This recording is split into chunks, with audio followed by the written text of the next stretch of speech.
always want to hold fort at home, but when 2 of your first 7, the only 2 at home, it's kind of a heightened importance to win those games, right? Yeah, it's a good point, and just to play well. I think we played well in both of our road games. One of them resulted in a win, one of them didn't. I think we put ourselves in a position to win, which was nice for about 35 minutes, and just gotta figure out how to close games out a little better at both ends of the floor. But so I was excited by how we performed on the road, and now it's in this league you gotta do the best job you can to win your home games, and two quality opponents.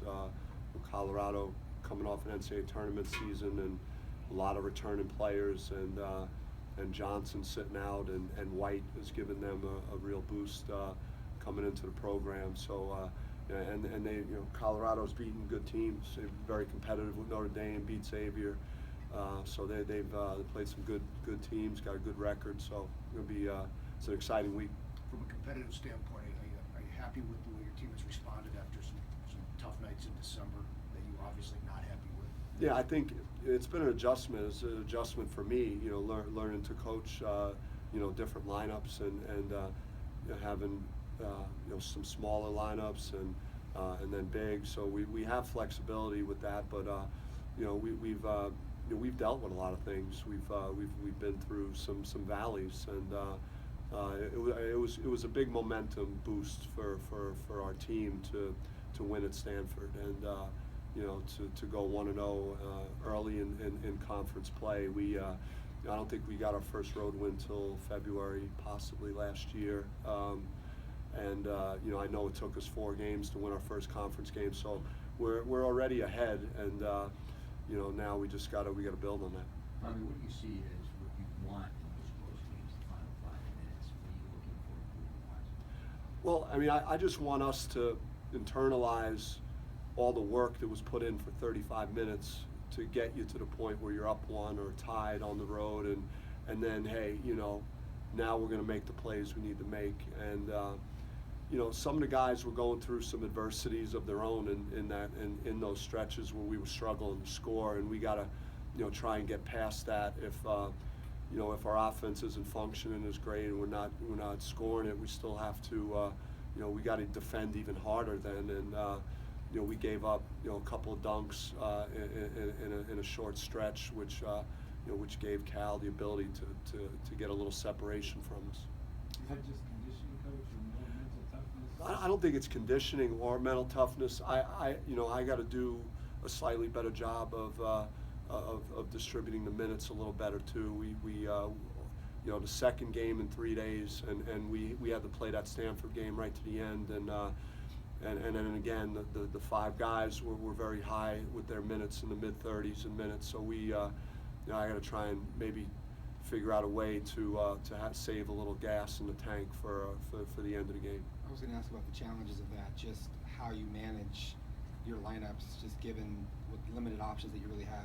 Yeah, there's 8 scholarship guys, so it is what it is right now, and I think Maurice O'Field gave us some good minutes in Stanford especially, and he's capable of playing his role and doing it at a good level. So I'm looking to expand on that some with Maurice, and then it's with Jethro and Ramon, it's seeing who's playing well and trying to get more minutes for those guys if possible, and then the possibility of zone is always there also. That's a way that you may not exert as much physical energy as you would in man defense through full game. How is the team defense progressing, would you say, at this point? I think the field goal shooting percentages are not what I've been used to in coaching, but the length of our players isn't typical either. So what we gain in certain areas, we sacrifice in other areas, and our free throw shooting,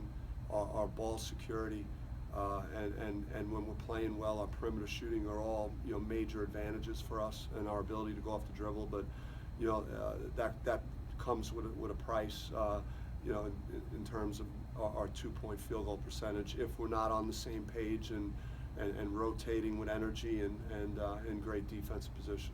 Coach, it sounds like you've had to change a little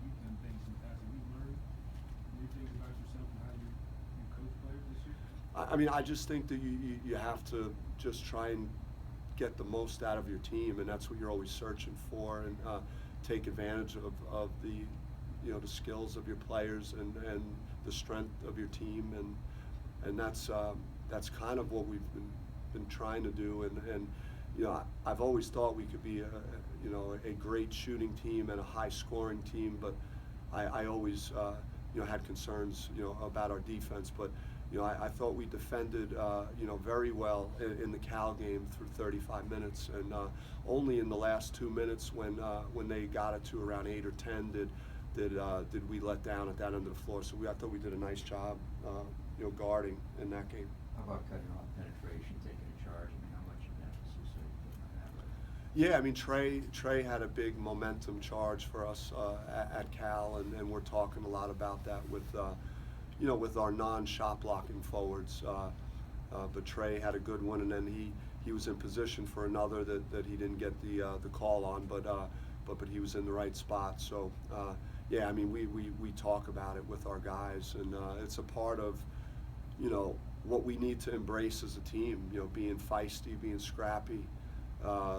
You know, the one thing that I loved, you know, on the road was our guards getting, you know, 20 defensive rebounds versus Stanford. That's a great sign. I could barely get a rebound when I played as a guard, and I'm asking these guys to not only score, penetrate, you know, be playmakers, but you know, to also rebound and be tough, and they're doing a great job with that. Coach, what does a guy like Cody bring to this program, and how would you describe his work ethic? Cody's, you know, just really very selfless with his energy and his communication, and you know, his standard is very high for how he works every day. You could always count on him in our practices to be a leader, and you know, he's a good help defender, you know, and he just does a lot of little things for us, and you know, he fits right into what I look for, you know, in our guards. You know, he could. You know, you have to honor him because he could shoot it, and he could also you know, put it on the floor and find his teammates. So I'm excited about what Cody's doing and what he'll continue to do this year. You see Romarovich in him?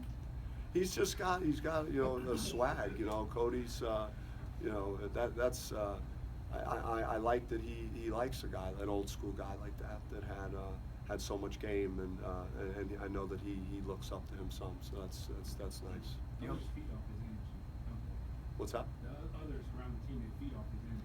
Yeah, I mean, you could tell, you know, Cody, you know, even if he's not shooting well, it's hard to see it either, which is nice. I think that it's nice to have guys that don't identify themselves only, you know, as a scorer. He's does a lot of things well, and the energy and the communication, and at home he really connects well with our fans, which is great too.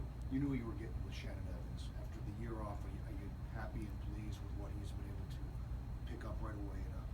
Yeah, I mean, his numbers are really strong, and you know, he's over 15 a game, and his free throws have been unbelievable. The way he closed out Stanford, they were knocking on the door trying to get it to a one-possession game, and he just kept going up there and draining his free throws.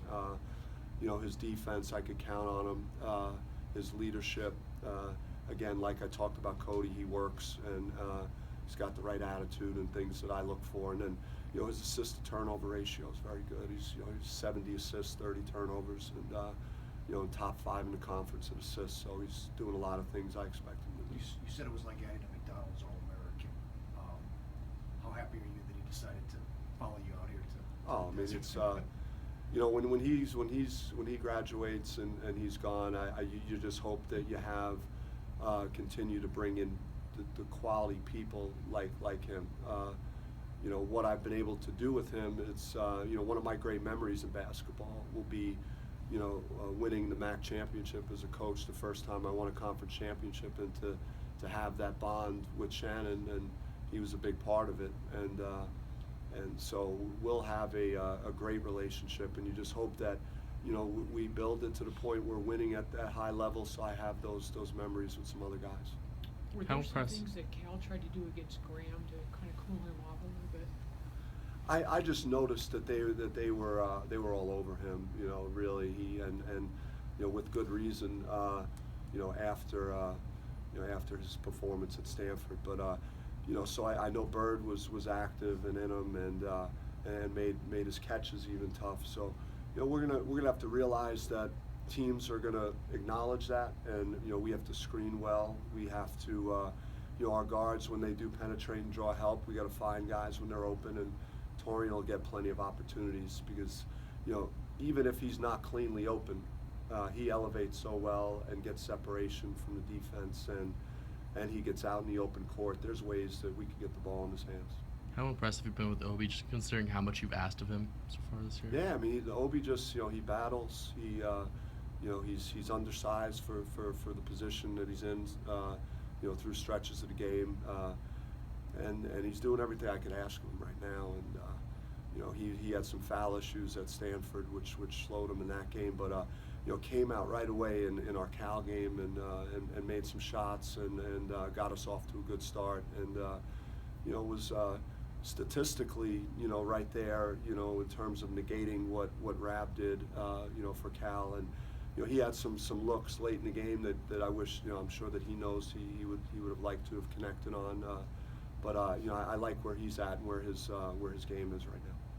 Coach, this is not an issue question, but James Harden, what he's been able to do recently, he played at the highest level. How would you characterize the numbers he's putting up recently? Yeah, it's just amazing how guys that are that gifted and that special, and he's always had a good ability to pass, but he's like taken it to a different level this year. He's always had the ability to score at a high level, and what he's done to with the passing and and just his leadership of that team. It's been special for him. It's been great to watch. I can't relate to the numbers he's putting up.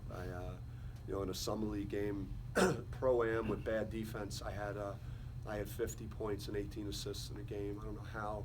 In an NBA game with those level of players that he's putting up those type of numbers. It's scary.